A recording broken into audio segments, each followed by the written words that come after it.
अज्ञानतिमिरान्धस्य ज्ञानाञ्जनशलाकया चक्षुरुन्मीलितं येन तस्मै श्रीगुरवे नमः।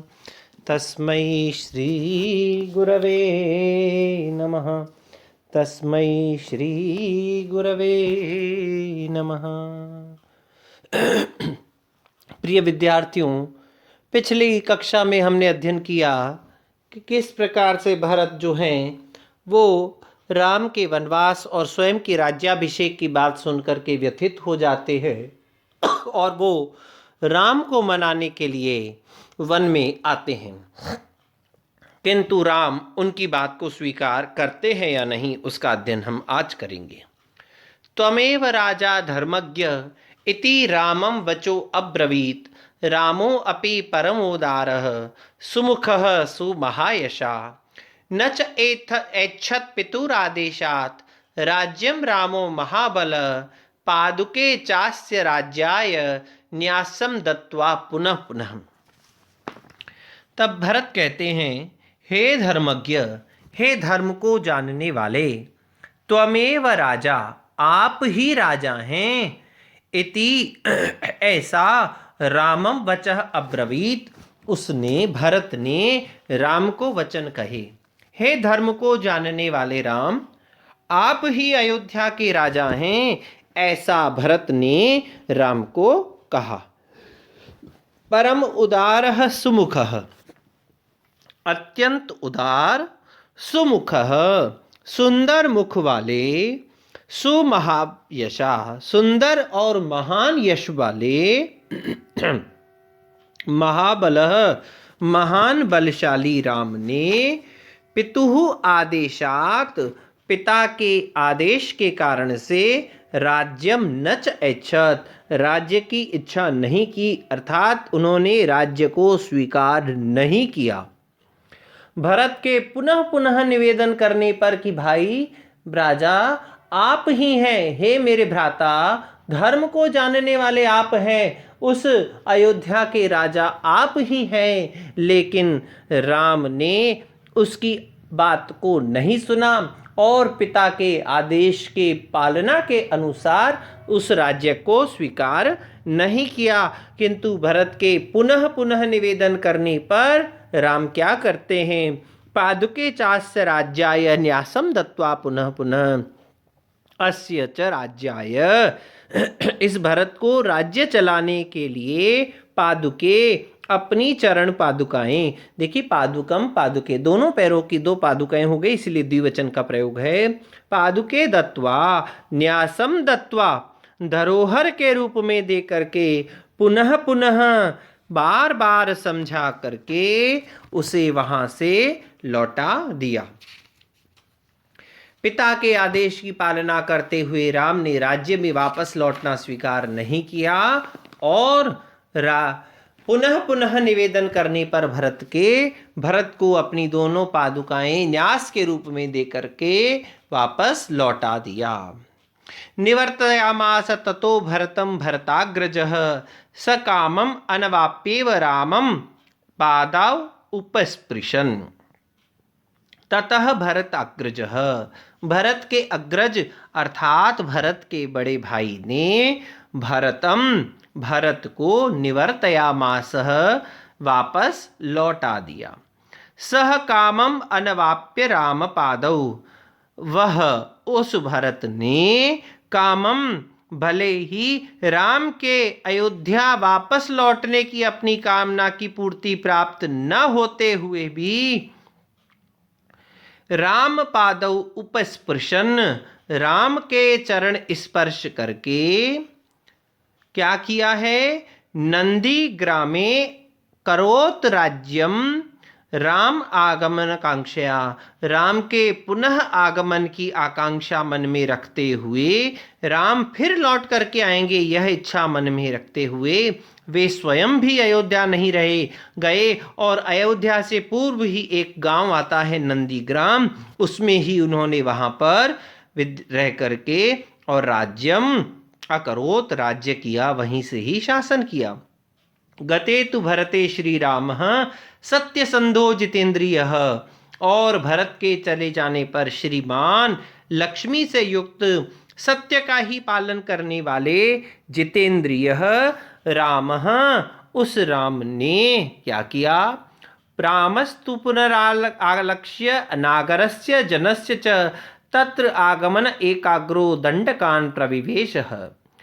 उस जितेंद्रिय सत्यसंध राम ने, एकाग्र राम ने नगर के लोगों के, वापस अयोध्या के निवासियों के और उस भरत के वापस वहां आने की मन में विचार करके उनको यह लगा राम को कि आज यह मुझे मनाने के लिए आए हैं, अब इन्होंने मेरा स्थान देख लिया है, हो सकता है कुछ समय के पश्चात अयोध्यावासी और यह भरत पुनः मुझे मनाने के लिए वापस आने लगें। तो ऐसा मान करके उन्होंने क्या किया? उस स्थान को छोड़ दिया, दंडकान प्रविवेशः, और दंडकारण्य में प्रवेश किया। प्रविश्यतु महारण्यम रामो राजीवलोचन विराधम राक्षसम हत्वा शरभंगम ददर्शः।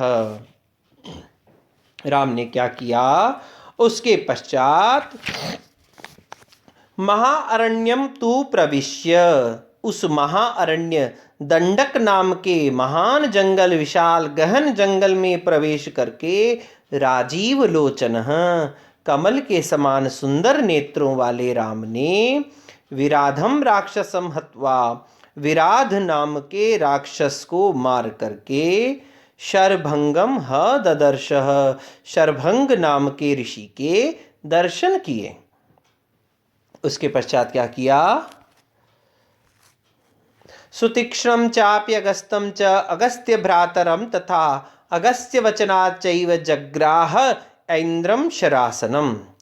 सुतीक्ष्णं चागस्त्यम अगस्त भ्रातरम च, उसके पश्चात वहाँ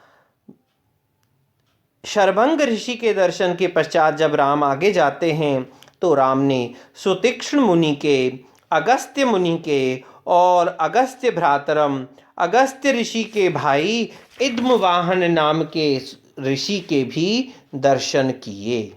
जब वे आगे वन में प्रवेश करते हैं तो क्रम से सुतीक्ष्ण ऋषि के, अगस्त्य ऋषि के और अगस्त्य के भाई जिनका नाम इद्मवाहन और सुदर्शन भी है, उनके दर्शन किए। तत्पश्चात अगस्त्य वचनाच्चैव जग्राह ऐन्द्रम शरासनम, और अगस्त्य मुनि के वचनों को आदेश के रूप में स्वीकार करके ऐन्द्रम शरासनम जग्राह, इंद्र के द्वारा प्रदत्त शरासन धनुष को ग्रहण किया, स्वीकार किया। अगस्त्य मुनि ने राम को इंद्र के द्वारा प्रदत्त शरासन, धनुष इत्यादि उनको प्रदान किया। उसके पश्चात खड्गम च परम प्रीतः तूणी चाक्षय सायकौ वसतः तस्य रामस्य वने वनचरैः सह। परम प्रीतः, राम ने अत्यंत प्रसन्न होकर के खड्गम अक्षय सायकौ तूणी च जग्राह, उस राम ने अत्यंत प्रसन्न होकर के तूणी किसको कहते हैं भाई? जिसके अंदर वो तरकश बाणों को रखने का जो स्थान होता है, जो पीछे बाणों का लगाने वाला होता है, जिसमें रखा जाता है कंधे पर, जिसको लगाया जाता है, उसे तरकश तूणी कहा जाता है। तो तूणी और अक्षय सायकौ, कभी भी नष्ट या खत्म नहीं होने वाले बाणों को राम ने ग्रहण किया। और रामस्य वसतः तस्य वने वनैचरः सह, और वनचरों के साथ वन में रहने वाले उस राम से इन्होंने क्या कहा? ऋषयो अभ्यागमनम सर्वे वधाय असुर रक्षसाम सह तेषां प्रति शुश्राव राक्षसानाम तदा वदौ।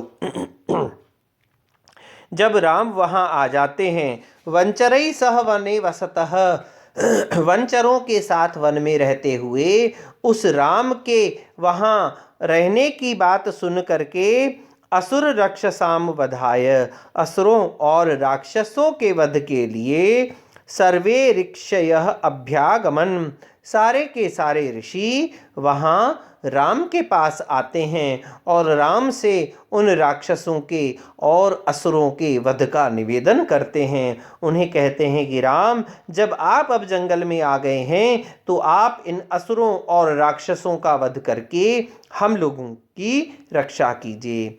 सह तेषां प्रति शुश्राव राक्षसानाम तदा विद्ने, तब राम भी उन सब राक्षसों का वध करना उन ऋषियों के नाम का सम्मुख उन ऋषियों के प्रति शुश्राव स्वीकार करते हैं, अर्थात वे भी शपथ लेते हैं कि मैं आप लोगों के कल्याण के लिए, आपकी रक्षा के लिए इस वन में विद्यमान अक्षरों और राक्षसों का निश्चित रूप से वध करूंगा और उनका वध करके आपके प्राणों की, आपके धर्म की और आपके यज्ञ संबंधी जितने भी कर्म हैं उनकी रक्षा करूंगा।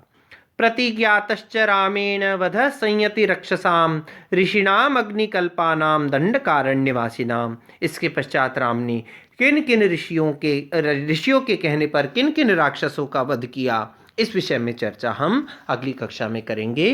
तब तक